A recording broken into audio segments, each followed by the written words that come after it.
Indian kitchen টিপসে সবাইকে স্বাগত। আজ আমি আপনাদের পিঠে রেসিপির ভিতরে একটা অন্যতম সুন্দরবনের, এটা খুবই বিখ্যাত পিঠে রেসিপি সুন্দরবনের মানুষের কাছে। সেটা হলো ভাজা পিঠে বা তেল পিঠে। এই ভাজা পিঠে বা তেল পিঠে কী করে করতে হয় চলুন দেখে নেওয়া যাক। দেখুন, ভাজার সময় কিনারাগুলো কি সুন্দর ডিজাইন হয়েছে, একটা আপনাদের ভেঙে দেখাচ্ছি।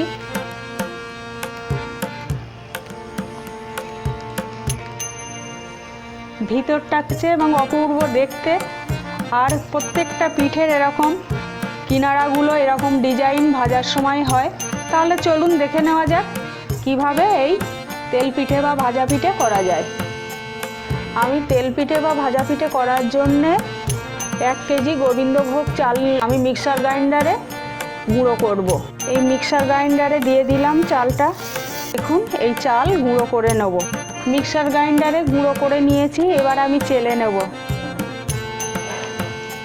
পুলি করার সময় সবসময় এইভাবেই চাল গুঁড়ো তৈরি করে নিই। এই দেখুন, মিহি গুঁড়ো করেছে। এইভাবে আমি সব গুঁড়োগুলো করে নেব। এই দেখুন, চালায় সব চেলে নিয়েছি। এই আমার 1 কেজি চালের গুঁড়ো এই হয়েছে, কত মিহি হয়েছে। রোদ্দুরে দিয়ে আমি মিক্সার গ্রাইন্ডারে গুঁড়ো করে এইভাবে নিয়েছি। এই পাটালি দিয়ে করব পিঠেটা, আর এই পাটালিটা একটু গুঁড়ো করে নেব।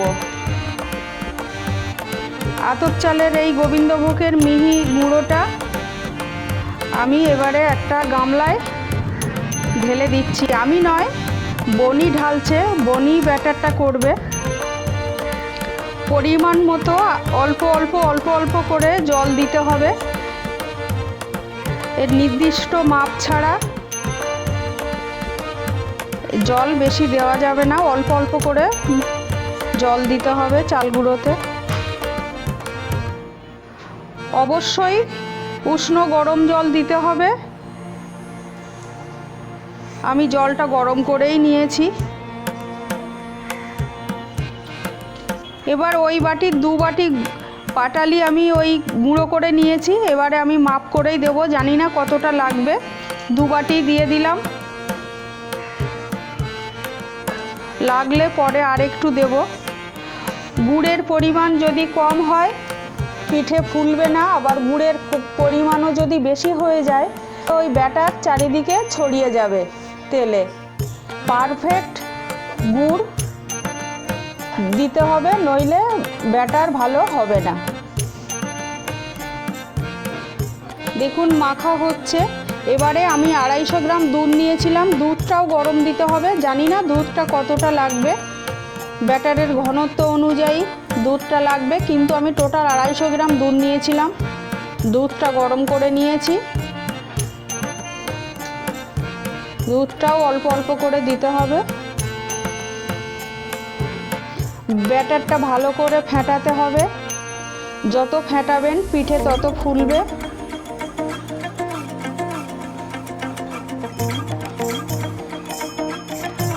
আমি সেই 250 গ্রামের দুধ অল্প অল্প অল্প অল্প করে ব্যাটারে দিয়ে দিচ্ছি। একেবারে লাস্ট আপনারা দেখবেন ব্যাটারের থিকনেসটা কেমন হবে।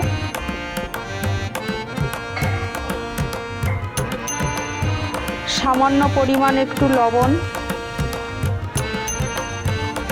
দিতে হবে, সামান্য 1 চিমটে। 10 মিনিট এই ব্যাটারটাকে ফেটাতে হবে। যত ফেটাবেন তত পিঠেটা ফুলবে বেশি। এবারে হাফ বাটি নারকেল কোড়া রেখেছিলাম, সেটাও অল্প অল্প করে দিয়ে দেব। নারকেল কোড়াটা দিলে পিঠেটার টেস্ট ভালো হয়। হাফ বাটি নারকেল সবটা দিয়ে দেওয়া হলো। আমি আরও হাফ বাটি পাটালি গুঁড়ো করে নিয়েছি, দিয়ে তাতেও গরম জল দিয়েছি, লিকুইড হয়ে যায়।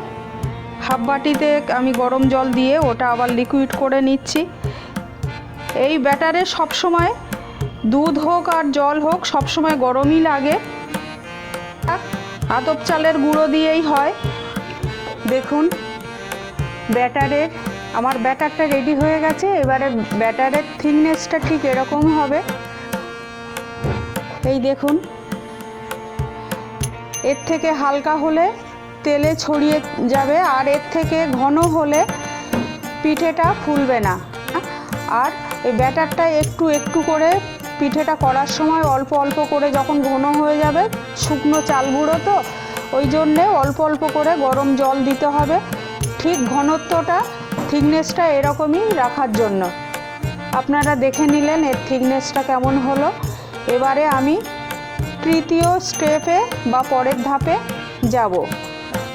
আমি কড়াইয়ে তেল দিয়ে দিয়েছি, পরিমাণ মতো সর্ষের তেলেই পিঠেটা ভাজতে হয়। পরিমাণ মতো তেল দিয়ে দিয়েছি, তেলটা গরম হয়ে গেছে। এই শিক নিয়ে এরকম শিক দিয়েই এই পিঠেগুলো করতে হয়। অল্প করে ব্যাটার দিয়ে দিলাম।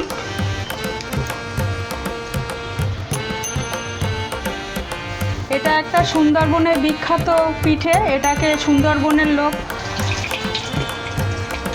তেল পিঠেই বলে বা ভাজা পিঠে বলে। দেখুন পিঠেটা ফুলছে, দেখুন শুধু। আর এইভাবে শিক দিয়ে মাঝে একটু ছিদ্র করে দিতে হবে, যেন মাঝে তেলটা ঢুকে মাঝের ব্যাটারটা একটু, পিঠেটা একটু ভাজা ভাজা হয়ে যায়। ফুলেছে দেখুন, শুধু ফুললে ভালোই লাগে, দেখতে ভালো লাগে। দেখুন পিঠেটা ওইভাবে শিকে করে তেলটা ঝরিয়ে নিচ্ছি।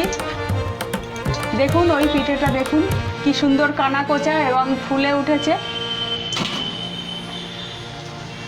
এভাবে প্রত্যেকটা পিঠে আমি ভেজে নেব। বনই ভাজছে।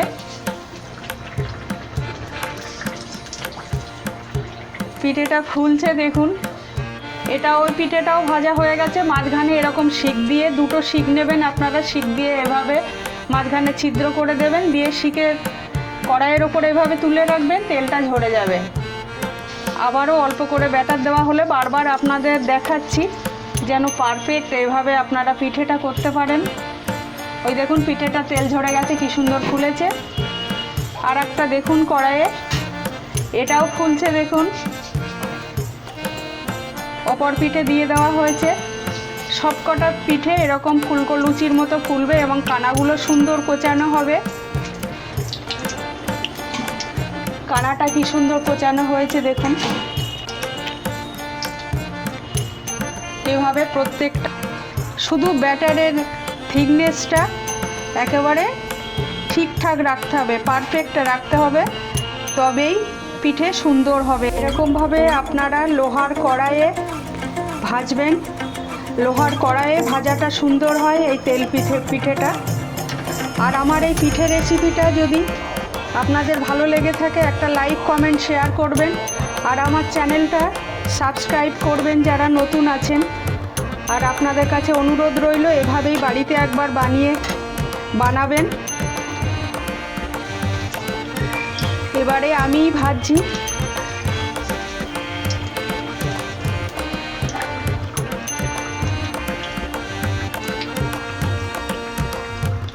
ব্যাটারটা যখন ঘন হয়ে যাবে, যে থিকনেসটা দেখিয়েছিলাম সেই থিকনেসের থেকে যদি ব্যাটারটা ঘন হয়ে যায়, একটু গরম জল করে 1 চামচ থেকে 2 চামচ ঢেলে দেবেন। অল্প অল্প করে, চা চামচের 1 চামচ 2 চামচ জল দিয়ে আবার ব্যাটারটাকে ঠিক করে নেবেন, যেন ঘন না হয়। শুকনো চালের গুঁড়ো বলেই বারবার ঘন হয়ে যাবে, কিন্তু গরম জল করে 1-2 চামচ করে দিতে হবে।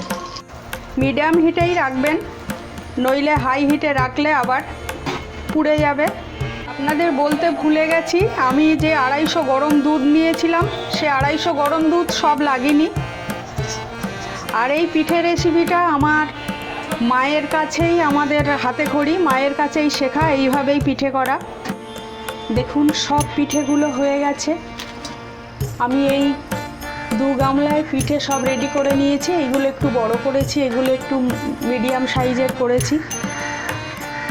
আপনারা সবাই সুস্থ থাকবেন, ভালো থাকবেন।